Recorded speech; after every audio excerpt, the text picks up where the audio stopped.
Hi everyone, it's Fiona from YBR St Mary's and it's Mortgage Monday. Today I'm going to talk about the differences between tenants in common and joint tenancy when you purchase a property with somebody.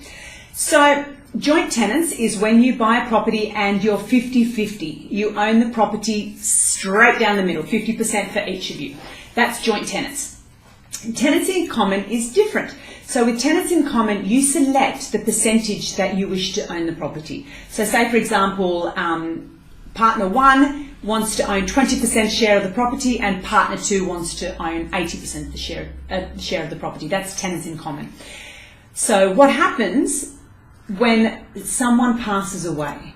All right, now, for example, partner A and partner B. Partner A passes away and they have a joint tenants situation. So partner A passes away, now the whole property is owned by partner B. End of story. That's with joint tenants.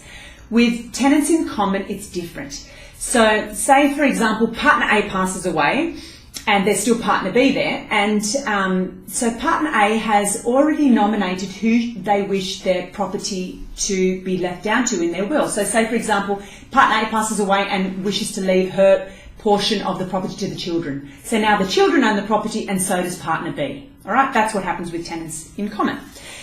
Something you need to be aware of when it comes to first home buyers. Now, when you're purchasing a property with another person as a first home buyer and it's joint tenants, if you're purchasing it with your father, like a father and a son, and it's 50-50, the first home buyer is entitled to 50% stamp duty exemption. So they pay half of the stamp duty instead of the full price.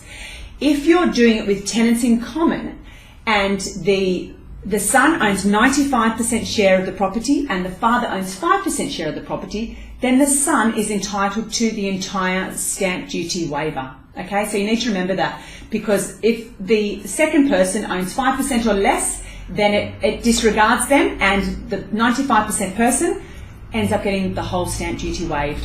Now, it's really important that you speak to a conveyancer to go into the finer details of the tenancy in common and the joint tenants.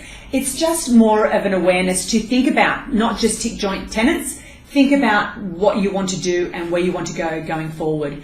So if you'd like any further information on anything we've discussed today, feel free to leave a message in the comments box and have a great day.